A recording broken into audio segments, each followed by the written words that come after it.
bienvenue sur le comptoir de la psychologie. On se retrouve aujourd'hui pour une seconde partie enregistrée avec Emma, toujours psychologue clinicienne, qui vient nous parler de la clinique des mineurs non accompagnés. Cette seconde partie est d'autant plus axée sur l'interprétariat, la clinique transférentielle, contre-transférentielle, donc tous ces mouvements-là. Je remercie d'emblée Emma de nous faire partager là où elle en est aujourd'hui, ce qui se passe pour elle, un bout de ses réflexions. J'ai trouvé cette seconde partie très riche et j'espère que vous allez tout autant apprécier. Je vous laisse rejoindre l'enregistrement.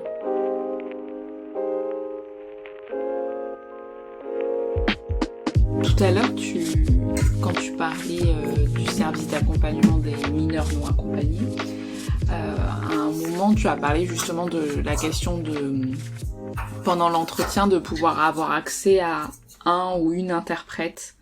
Et ça m'intéresserait que tu en parles justement de comment aussi tu fais intervenir, en tout cas tu introduis quelqu'un dans cette rencontre et comment tu le places ou comment c'est pensé.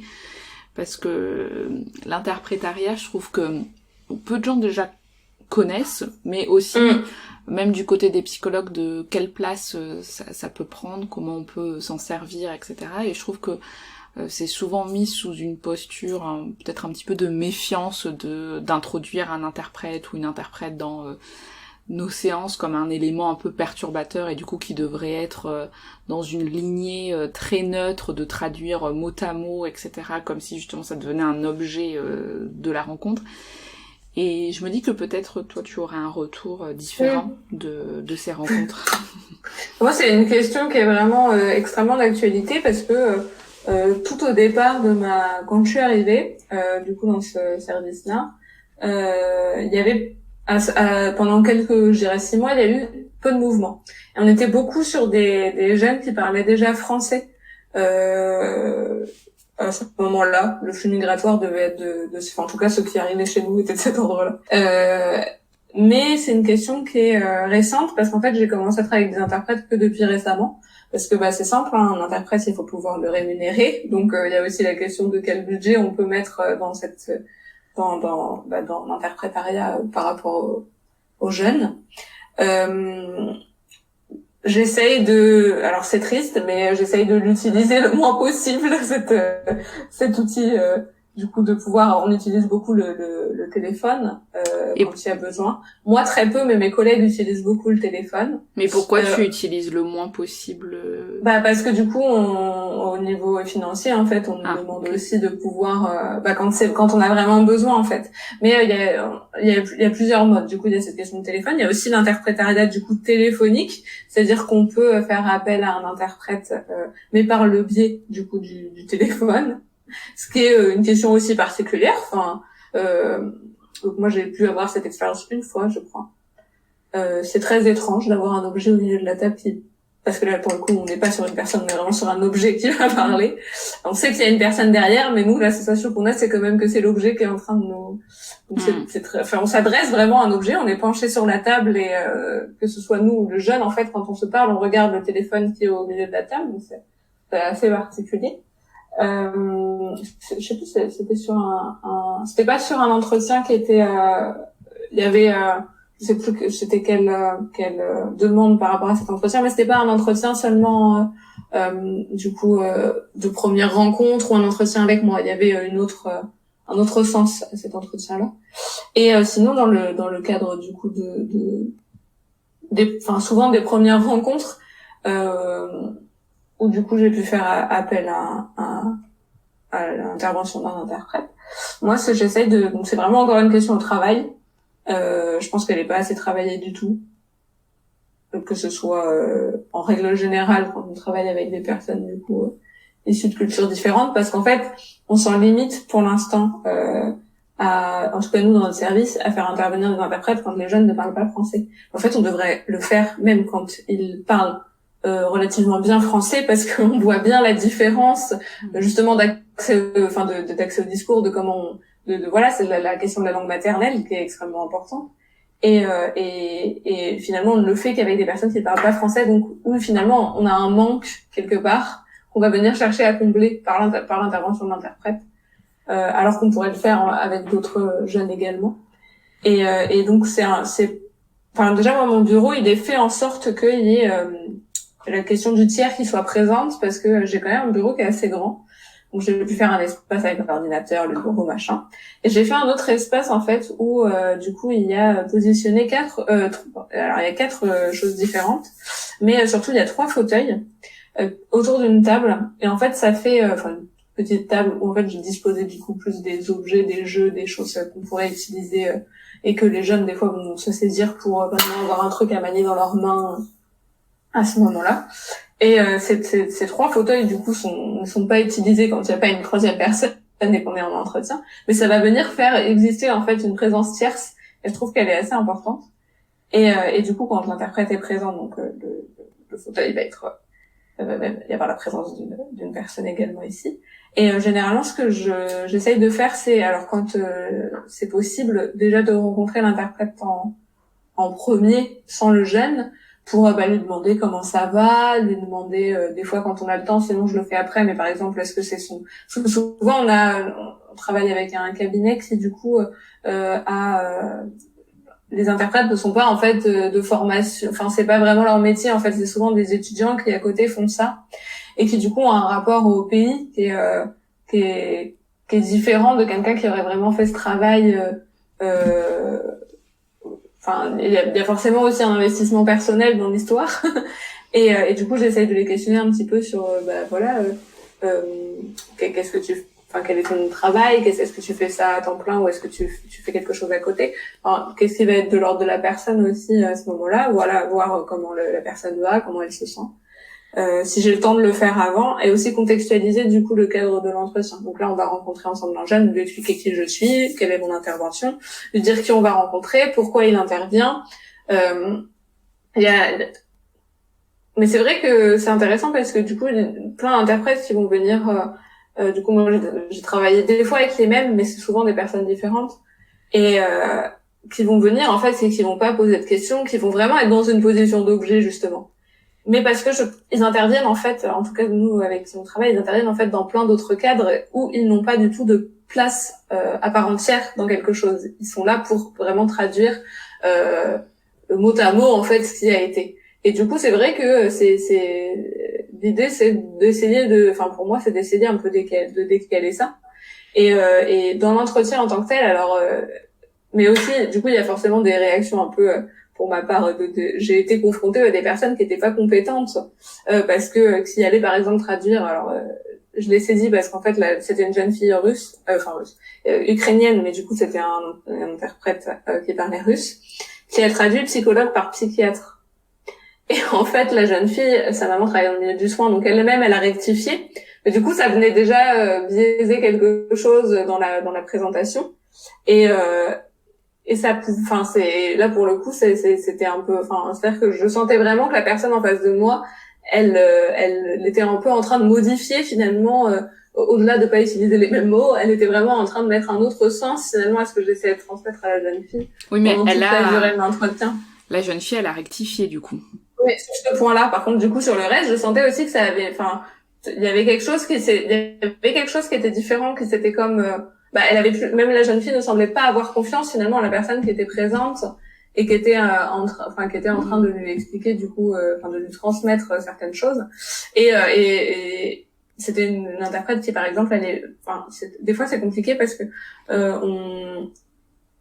qui allait échanger du coup avec la jeune fille sans en fait elle avait une conversation en face de moi et du coup il n'y avait pas de retour de ce qui s'était dit à moi, et à certains moments la jeune fille devait être dans la même position parce qu'elle échangeait avec moi, elle allait pas forcément rendre compte non plus du coup à la jeune fille. Donc ça mettait un peu on n'était pas vraiment sur un travail de triangulation, finalement on était plus sur deux personnes en face et un témoin. C'était assez particulier. Donc cette expérience là elle était particulière. Après avec les interprètes avec qui ça fonctionne, c'est extrêmement intéressant parce que il y a vraiment du coup quelque chose qui se passe. Et il y a certains jeunes qui sont relativement je saurais pas comment expliquer, mais on sent qu'il y a pas d'investissement particulier au fait de parler français, et ben là c'est comme s'ils allaient s'animer en parlant du coup leur langue. Et il se passe vraiment quelque chose, et ils vont s'autoriser à dire des choses qu'ils ne s'autoriseraient pas à dire à quelqu'un du coup qui serait qui serait pas de la même culture, sur des mots qu'ils vont employer, sur des exemples qu'ils vont utiliser, on sent vraiment qu'il y a quelque chose qui se passe. Et ce qui est aussi très intéressant, c'est le retour après que peut avoir l'interprète sur justement des notions de culture qu'on n'aurait pas. Ça m'est arrivé notamment par rapport à une interprète du coup en arabe. Elle était intervenue parce que on avait besoin de pouvoir traduire sur 2 jeunes du coup tunisiens, et c'était intéressant parce qu'en fait après les entretiens, elle avait pris un temps avec moi où elle m'avait expliqué un petit peu de quelle place parle du coup des jeunes hommes, premier enfant en fait d'une famille, qui ont migré vers la France, qu'est-ce qui culturellement s'autorise et qu'est-ce qui culturellement ne s'autorise pas. En fait, nous, c'est des notions. Il y a tout ce qu'on peut lire dans les livres, tout ce qu'on peut lire dans les articles, mais c'est tout ce qu'on ne peut pas, parce qu'en fait, c'est pas des choses qui s'écrivent, et c'est des choses qui sont des implicites culturels, des codes sociaux. Et tout ça, nous, on a conscience des nôtres, mais on n'a pas conscience de ceux des différentes cultures. Et du coup, l'interprète, en venant en fait de la culture des personnes dont elle va traduire, parce qu'elle, pour le coup, elle venait vraiment de Tunisie, et ben elle va pouvoir apporter des éléments qu'on n'aurait jamais eu en fait si elle n'avait pas été présente.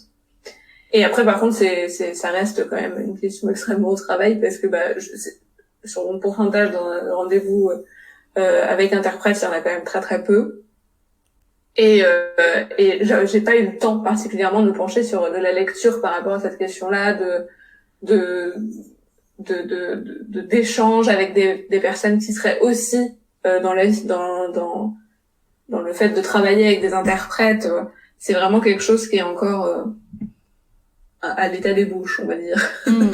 Mais tu vois, je trouve que c'est intéressant parce que même, par exemple, dans cette situation avec cette jeune fille et cet interprète, du coup, qui est pas trop, je trouve que même de ce côté-là, ça pourrait être intéressant. Donc là, peut-être ça n'a pas été tant que ça, mais de cet interprète un peu manquant, un peu défaillant, il se joue quand même une possibilité d'une alliance entre vous, puisque vous êtes face à quelqu'un qui n'arrive pas explicitement, ou en tout cas n'arrive pas à vraiment traduire ce qui se joue dans cette scène-là, et même elle le rectifie. Donc c'est quand même dans l'idée de...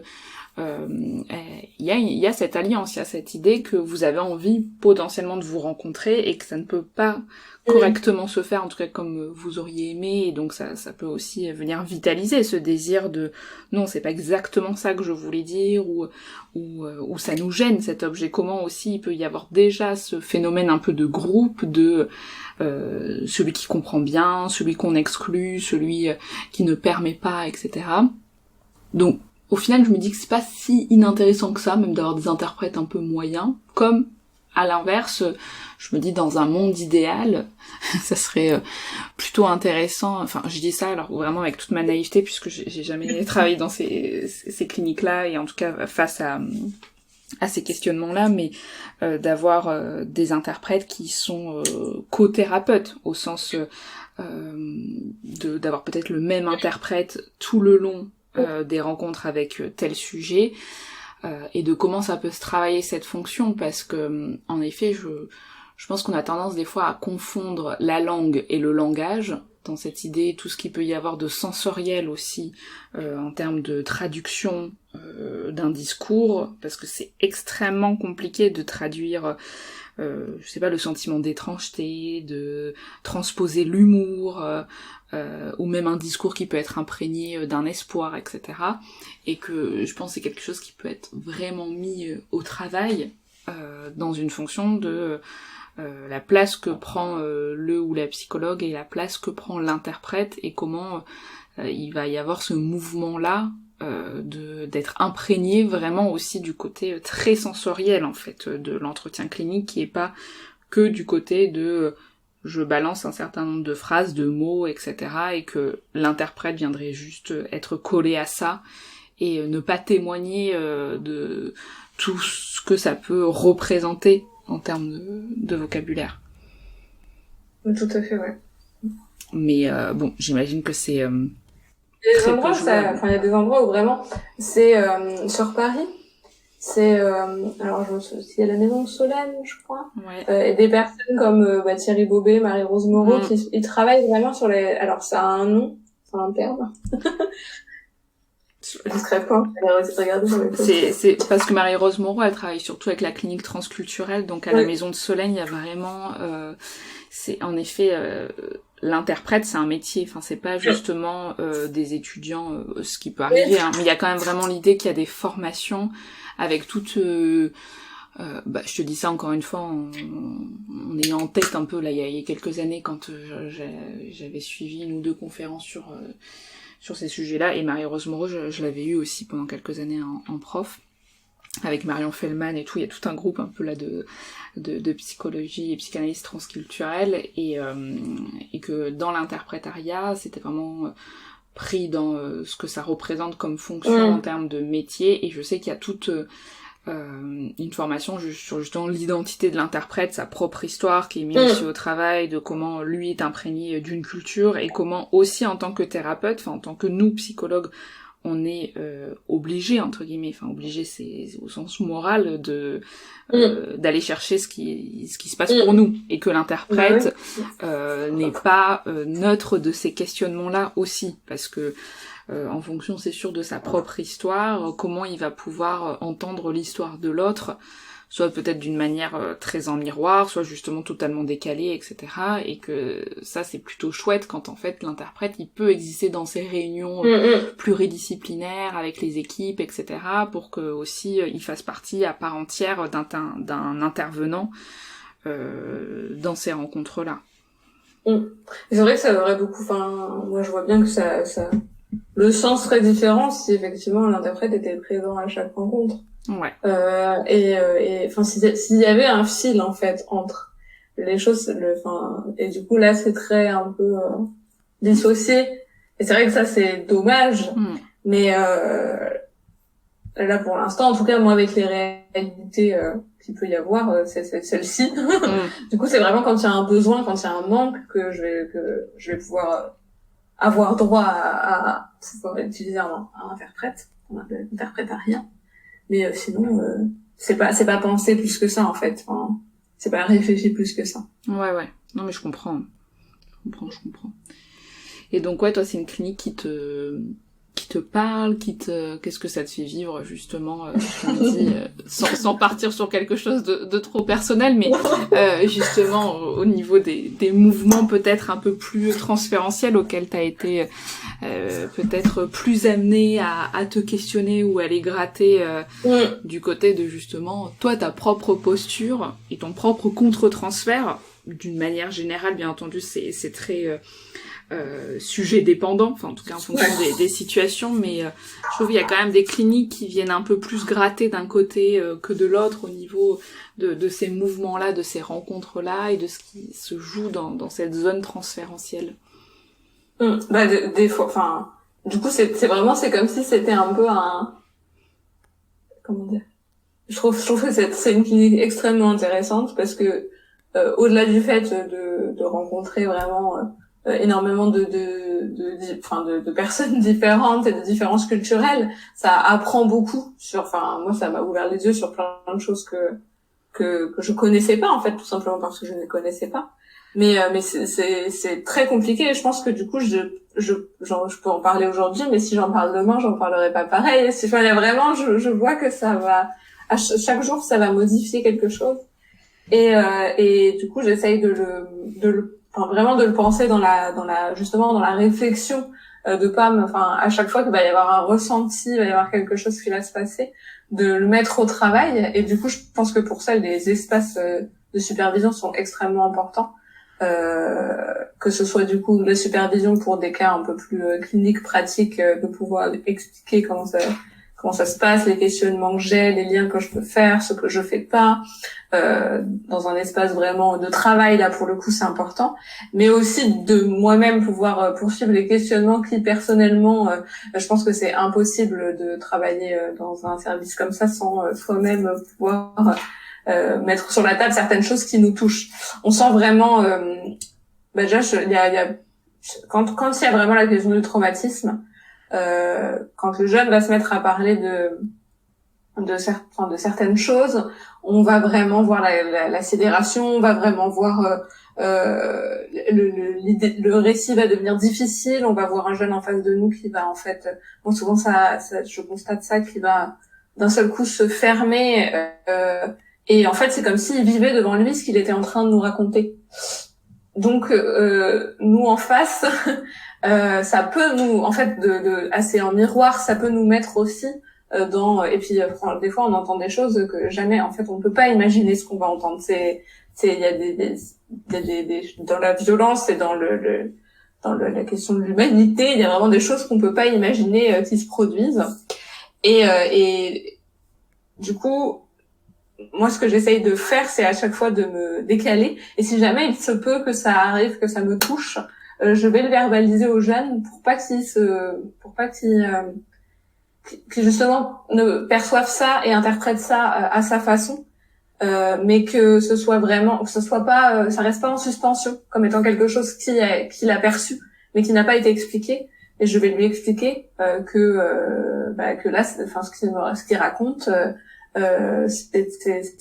ça me touche, et remettre un peu aussi, souvent à ce moment-là, je vais dire que c'est des choses qu'on n'est pas censé vivre, c'est des choses qui sont difficiles à entendre parce que lui il l'a vécu, mais qui n'est qu'en fait on peut pas s'imaginer. J'essaye de remettre un peu quelque chose comme ça quand ma réaction elle va être un peu décalée finalement par rapport à ce qui est en train de se vivre. Comment dire, il y a aussi énormément au niveau contre-transférentiel, il y a aussi beaucoup de mouvements qui peuvent un peu traverser, mais pas forcément dans le cadre de l'entretien, mais justement par rapport à tout ce qui est la question de la régularisation, de comment on va comment les jeunes vont vivre ce qui se passe pour eux de façon extrêmement injuste, et du coup ça peut amener à beaucoup de mouvements de colère, beaucoup de mouvements de tristesse, beaucoup la question de l'impuissance qui est extrêmement présente. Ça m'est déjà arrivé d'avoir en entretien des jeunes qui attendent en fait, le cas d'un jeune en particulier qui avait de nouveau une audience et en fait qui savait qu'il allait être mis à la rue mais qu'il attendait en fait qu'on lui dise, et ça a pris une semaine, et une semaine il est venu me voir chaque jour simplement pour pouvoir dire à quel point c'était violent, pour pouvoir dire à quel point c'était difficile et en fait moi en face je ne savais pas, alors à part accueillir cette parole, à part essayer du coup de pouvoir un peu lui normaliser finalement que ce qu'il était en train de vivre c'était pas une bizarrerie, c'était son ressenti était essayer vraiment d'être sur cette chose-là, mais en fait on est bloqué à un point. En fait le jeune va nous mettre face à lui-même le point d'arrêt sur lequel il est, et du coup ça va être extrêmement compliqué parce qu'en fait on peut dans le cadre de notre travail rien faire. Donc ça vient toujours questionner un petit peu les limites finalement entre le travail et la question de l'humanité, la question du personnel, quelles sont les limites que nous on se fixe. Ça c'est vraiment compliqué, et alors autant moi je constate par rapport à mes collègues qu'il y a énormément la question de la colère, énormément la question de la lassitude qui sont présentes dans tout ce qui est mouvement contre-transférentiel, et moi j'ai plus l'impression que des fois c'est l'impuissance qui vient et du coup ça peut amener effectivement de la tristesse. Mais ça quand ça arrive vraiment c'est-à-dire que c'est au bout d'un certain temps, et qu'il y a aussi souvent ce qui peut se passer, la lassitude et la tristesse, ça arrive quand je vois qu'il n'y a pas de mouvement, c'est comme si il se passait plus rien et qu'en fait on était juste en train d'attendre. Et ça c'est une grosse c'est vraiment une question de cette clinique. Je trouve que la temporalité elle est extrêmement particulière dans cette clinique-là parce que déjà on va travailler dans différentes temporalités, on va voir du coup un premier temps en fait autour de comment ça va se passer, du coup le cadre de la prise en charge du jeune. Ensuite il va y avoir celui qui va nous permettre de créer le lien, de rétablir un peu de la confiance avec du coup des différents intervenants, de travailler tout ça, travailler le lien à l'autre. Il va y avoir le temps où, si on a le temps, parce que c'est pareil, les jeunes en fonction de l'âge auquel ils arrivent, on n'a pas le même temps pour pouvoir faire les mêmes choses. Donc des fois ça va vraiment le raccourcir et du coup on va pas avoir la possibilité de travailler sur le lien à l'autre ou de travailler sur la narration. On va directement être sur la question de la régularisation et ça va venir en fait mettre tout dans le même panier et du coup ça peut être aussi très difficilement vécu par l'éducateur référent qui va avoir l'impression que voilà, il faut tout faire d'un coup et du coup c'est mal fait parce que de fait il n'y a pas eu la place pour le jeune il fallait le faire donc on l'a fait mais il n'y a pas eu la place pour le discours, il n'y a pas eu la place pour tout ce dont l'éducateur aurait souhaité que le jeune puisse prendre cette place et que ça puisse venir aussi réparer en fait on poursuit un cheminement qui jusqu'alors était dans un sens et on n'a pas eu le temps de pouvoir changer le sens de ce cheminement. On essaye, enfin moi j'essaye dans mes temps, en tout cas en entretien, j'essaie d'avoir un temps effectivement pour la narration si le jeune s'en saisit de son histoire, de son parcours s'il le souhaite. Et du coup on essaye un petit peu dans ce temps-là aussi de pouvoir rétablir du coup des liens associatifs, pouvoir essayer de sortir un peu de la sidération de certaines choses s'il y a eu, de pouvoir vraiment mettre au travail certains points, en échanger. Ça c'est un temps du coup si ils sont réceptifs qui est possible. On essaie de travailler les affects parce que voilà il y a plein de choses qui se jouent aussi dans la relation aux autres, dans l'investissement à l'école, dans l'investissement au travail. Il y a beaucoup de jeunes mineurs accompagnés qui en fait investissent un travail. Mais sur le versant de j'ai besoin en fait de ce travail pour être régularisé en France, mais qui n'ont pas du tout envie de faire ce travail-là. Et du coup il y a cette question-là aussi. Est-ce qu'ils arrivent eux à au bout d'un moment trouver un curseur? Enfin on essaye de travailler aussi ces points-là. Et pour moi il y a un temps qui est extrêmement important et qui est accessible, même si on passe pas forcément par le temps de la narration et tout ça. Qui serait plus le temps un peu d'ouvrir un nouvel espace sur la question des projections, en fait, sur les rêves, sur les espoirs, sur les perspectives, qui permet, en fait, à certains moments, de retrouver un peu de la pulsion de vie, là où ils peuvent être arrêtés, et alors des fois c'est sans cesse un aller-retour, c'est-à-dire qu'on va commencer à faire quelque chose et d'un seul coup il y a un événement qui va se passer qui va nous remettre à un autre point antécédent, mais en attendant je pense que c'est extrêmement important aussi de ne pas l'oublier, que voilà il y aura de toute façon il y aura une suite, de toute façon il va se passer quelque chose et qu'est-ce que dans le fond qu'est-ce que le jeune souhaite, pour moi c'est très important. Et il y a pas d'ordre précis. Il n'y a pas d'ordre précis et justement on n'arrête pas de faire finalement des allers-retours au sein même du travail quoi. Et la question de la temporalité dans les prises en charge en règle générale, elle est vraiment importante aussi parce que on est face à des jeunes qui vont attendre. C'est un peu une passivité du coup imposée j'attends l'école. Alors déjà au départ, j'attends de savoir si je vais être pris en charge ou pas. Ensuite, j'attends l'école. Ensuite, j'attends si je trouve un travail. Ensuite, j'attends, j'ai déposé ma demande de séjour. J'attends une réponse. J'attends de savoir ce qui va se passer pour moi. Et du coup, des fois, il y a des situations où on attend sans savoir. Autant il y a des situations où on attend et on sait d'avance. Et alors pour les jeunes dont c'est le cas, je pense à une jeune fille en particulier, elle sait d'avance que par rapport à son parcours et à ce qui a pu être fait, que en fait de toute façon elle va avoir ce qu'on appelle une obligation de quitter le territoire français, une OQTF, à sa demande de titre de séjour, et qu'en fait à partir de ce moment-là, à partir du moment où on aura ce papier-là, vont pouvoir s'enclencher des démarches pour du coup essayer un petit peu de l'avocate va prendre sa défense, va y avoir des choses qui vont se passer. Mais en fait, elle attend ce papier, tout en ayant l'espoir qu'elle ne l'aura pas. Et du coup, ça met dans une dynamique extrêmement particulière parce que à ce moment-là, ça veut dire du coup, on essaye de travailler là-dessus. Enfin, on essaye de travailler sur tout ce que ça va venir, tout ce que ça va venir mettre en jeu, toutes ces questions-là et tout ça. Mais souvent, en fait, on est quand même sur une sorte de boucle, c'est-à-dire que la jeune fille va venir à chaque fois avec cette question-là. Et en fait, le thérapeute, ça le met aussi dans une posture d'attente. Et des fois, ça peut être cette question-là, elle peut être, enfin cette question-là, elle peut être compliquée. C'est comme si dans un moment dans la temporalité, on était arrivé à une sorte de ligne droite où il se passait plus rien. Et en tout cas dans l'imaginaire, hein, parce que dans la réalité c'est différent. Et le jeune, lui, il est en train de vivre ça, et en fait, il nous renvoie ça. Et des fois, c'est difficile de décaler. Et nous-mêmes, je pense que ça nous renvoie vraiment à plein d'autres choses aussi. Et ça peut être compliqué de décaler. Et du coup, nous, ce que j'essaye de faire un petit peu aussi par rapport à cette temporalité-là, c'est d'essayer d'introduire du rythme de toutes les façons qui sont possibles. Donc là, on est vraiment dans la créativité pure.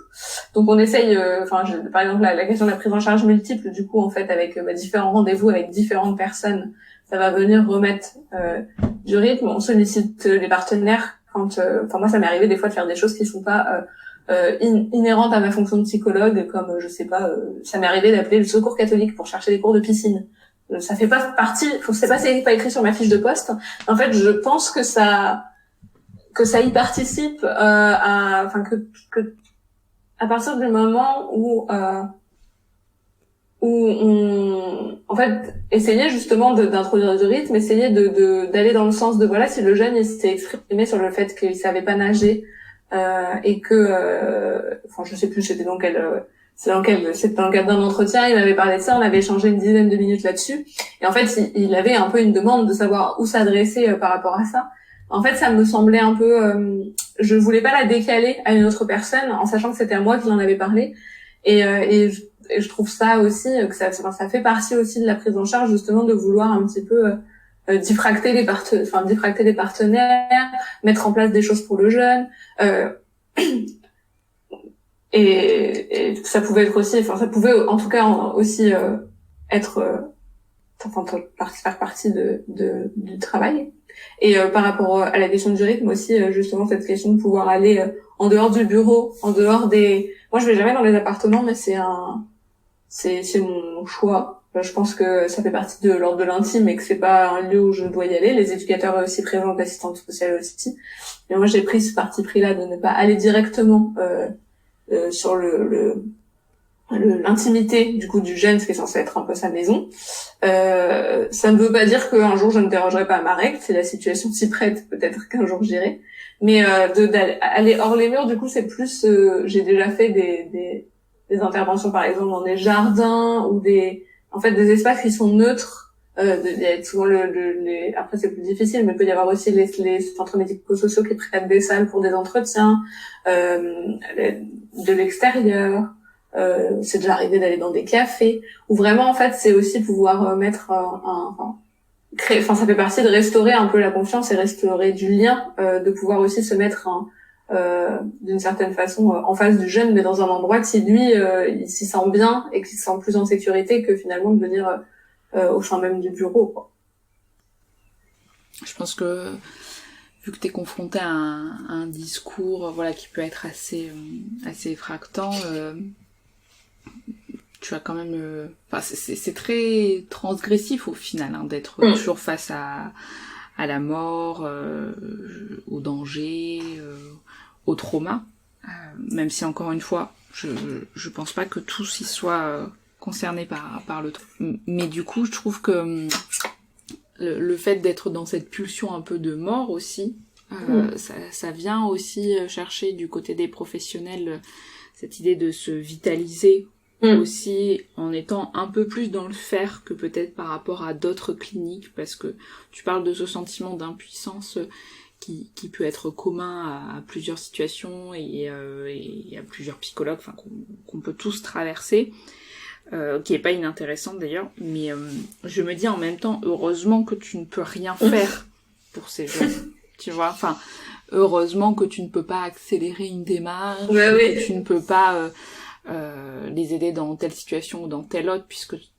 dans ces cas-là, quel aurait été le sens de venir te dire que à toi, ils te l'adressent à toi qu'ils attendent, en sachant, parce que ça se sait très vite et ça se sent très vite que tu as pas cette place de toute façon d'aller remplir leurs documents, etc. Donc s'ils viennent te l'adresser à toi, c'est que quand même il y a aussi l'idée de pouvoir réceptionner un discours sans forcément le transformer après dans une mise en acte, etc.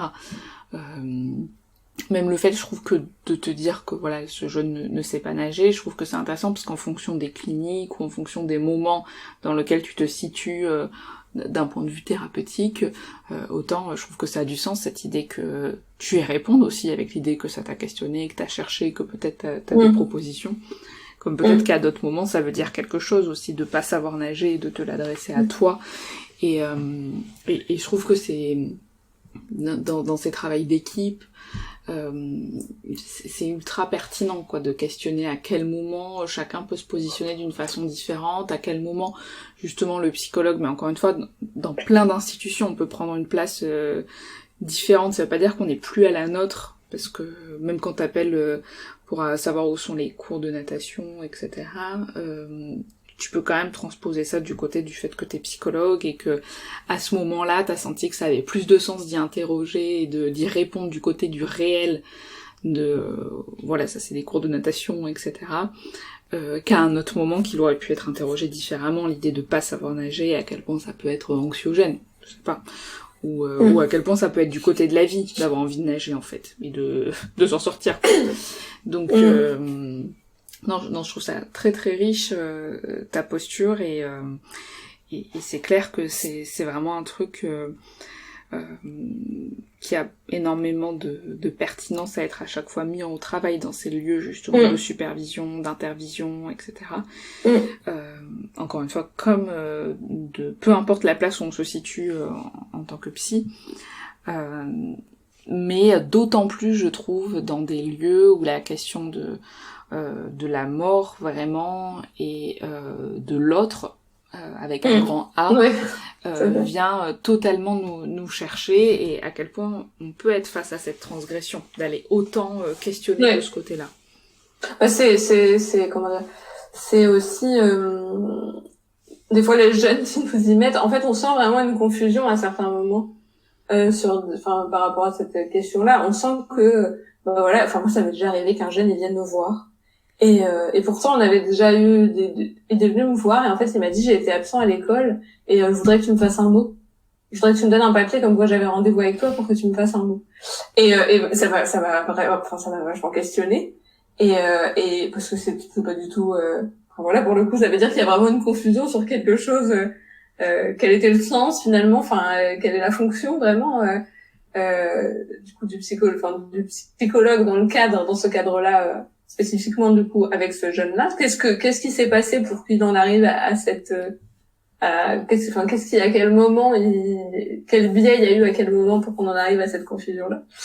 Et on voit beaucoup des fois ils ont quand même énormément d'angoisse qui sont suscitées par les démarches administratives et c'est beaucoup les premiers symptômes qui sont exprimés en fait parce que du coup ça va pas mettre l'arrivée du coup en France va pas mettre fin à tout ce qui est les incertitudes, à tout ce qui est des épreuves par rapport à ces questions de régularisation. Et des fois les entretiens ils peuvent tourner qu'autour de ces questions de régularisation, et comme s'il y avait évidemment ils sont en attente du coup d'un statut qui va donner droit à une reconnaissance sociale et qui va du coup leur redonner finalement un sens, leur redonner, moi je vois une jeune fille par exemple, la question de l'OQTF, obligation de quitter le territoire français, c'est extrêmement signifiant. Ça veut dire exclusion d'une certaine façon, ça veut dire tu fais pas partie de ce dont pourquoi ce dont là où tu es arrivé, que tu essayes d'en faire partie, mais en réalité tu n'en fais pas partie. Et c'est du coup rajouter la question de l'exclusion à des fois des parcours où ce n'est que ça, c'est que du rejet, c'est que où il y a que des ruptures, et là on rajoute une nouvelle rupture, c'est extrêmement signifiant. Et du coup, pour éviter la confusion, alors même si elle est quand même, c'est pour ça qu'on essaye aussi de beaucoup travailler en équipe finalement, parce que ce serait facile de se mettre d'un seul coup à jouer le rôle du juriste, à jouer le rôle de l'avocat, à jouer le rôle de machin. Ce serait facile en fait de donner mais c'est pas notre place, et c'est vrai que c'est important de se rappeler que c'est pas notre place. Même quand on est contaminé du coup par la question de l'urgence, par la question de c'est ce que le jeune va nous renvoyer, et c'est pour ça que de travailler en équipe et avec les partenaires c'est aussi vraiment important, parce que ça va permettre de diffracter ces questions-là, de dire voilà, pour ça tu peux t'adresser à telle personne, mais ça on peut en parler de ce point de vue-là, c'est-à-dire en décalant finalement en essayant de partir de sais pas pourquoi on en arrive là, qu'est-ce que tu ressens, enfin, d'essayer de travailler vraiment la question qu'il va aborder, mais pas sur le plan de ce que lui il attend, enfin de ce que lui il te demande en fait en tant que tel, quoi. Mais c'est sûr que c'est une vraie question, enfin, et enfin, moi au départ c'était comment être psychologue tout simplement à cet endroit-là, comment on décale, enfin même si ça, voilà, quelle place pour quelles interventions et du coup quelles limites il faut aussi qu'on puisse se donner pour pas je pense que ça m'est arrivé des fois d'être prise dans la confusion et peut-être de faire entre guillemets des erreurs, mais jamais de choses qui aient eu des faits, on va dire. Ça a forcément eu des effets, mais justement c'est intéressant les effets que ça a eu parce que ça n'a pas eu ceux que ça aurait pu avoir autrement dans mon imaginaire, quoi, qui aurait été plus. Donc voilà. Et ça vient aussi le travail partenaire. Du coup, tout ça vient aussi faire une sorte d'enveloppe autour du jeune et ça va étayer au maximum du coup les personnes avec qui il peut intervenir, à qui il peut s'adresser. Et on voit bien quand ça fonctionne, c'est-à-dire que quand on a vraiment mis en place tout ce travail-là, en fait le jeune il sait vers qui aller et pour quelles questions. Et c'est extrêmement riche. C'est extrêmement riche, que ce soit pour lui ou du coup, enfin pour toutes les personnes qui interviennent avec lui, ça vient vraiment donner du plus finalement pour nous à la prise en charge et pour lui du coup surtout, ça peut avoir comme différents points, comme différents leviers en fait à activer. Donc ouais. Oui, une riche expérience. En tout cas, je te remercie, Emma. Je sais pas si tu vas ajouter quelque chose. Je me dis qu'on va peut-être s'arrêter là parce que c'est un échange qui pourrait se poursuivre pendant des heures et en même temps, c'est comme l'interprète manquant, c'est pas mal aussi de manquer certaines informations. Mais je te remercie sincèrement pour nous avoir un peu plus transmis quelque chose de ton quotidien ou de ces rencontres-là. Et j'espère que peut-être ça va parler à certains sujets, encore une fois, psychologue ou non, parce que ça vient toujours un petit peu questionner de là où on se situe. Oui, et merci du coup à toi de m'avoir permis ça. Ce que je trouve intéressant, c'est comment dire ce que je trouvais intéressant, c'était d'essayer du coup de dire quelque chose de tout ça. Alors effectivement, on pourrait en parler ça pourrait venir prendre une place. Le point le plus important et finalement que j'ai beaucoup évoqué au départ et finalement très peu, c'est au fur et à mesure, c'est la question vraiment de la culture et de toute interprétation qu'on pouvait donner à des. Enfin, du coup, je voulais finir là-dessus parce que c'est vraiment. Bien sûr. Voilà, ça va et ça remet en fait la question de la culture, c'était vraiment remettre aussi au centre l'importance de la rencontre, l'importance du dialogue, le fait de pouvoir se rappeler régulièrement que nos pratiques, nos interprétations, nos représentations, elles sont situées du coup dans notre culture, et donc celle de notre interlocuteur, elle va l'être aussi. Donc de questionner l'autre, de pouvoir faire un dialogue finalement entre nos deux systèmes, c'est vraiment le plus important, et chercher des points de rencontre, c'est finalement tout le temps mon quotidien, et c'est tellement mon quotidien qu'au fur et à mesure on l'oublie, et je trouve que ça s'adapte à tout le monde, c'est-à-dire que même quand on n'est pas psychologue, même dans la vie de tous les jours, c'est des choses qui sont extrêmement importantes de pouvoir se le rappeler. Et du coup de travailler, je trouve ça aussi intéressant parce que de travailler avec ces jeunes, je me dis si un jour j'écoute ce podcast et je réécoute dans je sais pas un an par exemple, je suis sûre que j'aurais plus du tout la même chose à dire, peut-être que je serais surprise parce que j'entends de ce que j'ai dit, et je trouve que c'est intéressant de pouvoir venir là au bout de, ça fait 2 ans du coup que je travaille à cet endroit, et en fait de me dire au bout de 1 an, au bout de 3 ans, au bout de 4 ans, qu'est-ce que ça va, quelles seront les suites qui vont être données, ça peut être aussi intéressant. Donc ça vient un peu figé à ce moment-là, mais c'est pas du tout figé, au contraire. Donc voilà. Je te donnerai du coup des petites, j'avais mis des petits pour les personnes que ça pourrait intéresser, que ce soit sur les du coup des personnes qui seraient aussi psychologues et qui voudraient des petites recommandations de lecture par rapport à la question du trauma ou par rapport à la question de l'immigration et de l'exil. J'ai noté 2-3 petites références, mais aussi pour des personnes qui seraient intéressées juste par la question du trauma, ou par du coup des voilà, des choses qui seraient accessibles au niveau lecture, pas trop théorique. J'ai récupéré j'ai donné 2-3 petites lectures si ça peut vous intéresser, que tu pourras peut-être noter dans c'est la barre de description, c'est ça? Ouais, c'est ça. Que je pourrais t'envoyer si jamais ça vous intéresse, du coup, de pouvoir poursuivre un peu la réflexion au travers de différentes lectures. Voilà. Avec plaisir, je les mettrai dans les notes du podcast, donc tu m'enverras ça. Ça marche. Parfait, merci beaucoup Emma. Eh ben de rien, merci à toi. Et voilà, on s'arrête là pour cet enregistrement. J'ajoute un propos particulièrement intéressant que Emma m'a partagé dans l'après-coup de l'enregistrement, c'est-à-dire son oubli de parler des absents, notamment les parents. Emma me disait qu'il lui était essentiel dans son travail avec les mineurs non accompagnés et donc de penser tout le travail qu'elle met en place pour à chaque fois amener une réflexion, réinjecter ses absents dans sa clinique. Donc c'est plutôt intéressant pour Emma cet oubli et comment ça peut revenir dans l'après-coup. J'ai envie de remercier de nouveau grandement Emma pour son partage et je sais que vous êtes déjà nombreux à m'avoir exprimé l'idée que c'était la première fois que vous entendiez une psychologue parler de la clinique des mineurs non accompagnés, donc j'espère que ça vous a beaucoup plu. Merci encore Emma et nous on se retrouve très bientôt pour un nouvel épisode. Salut!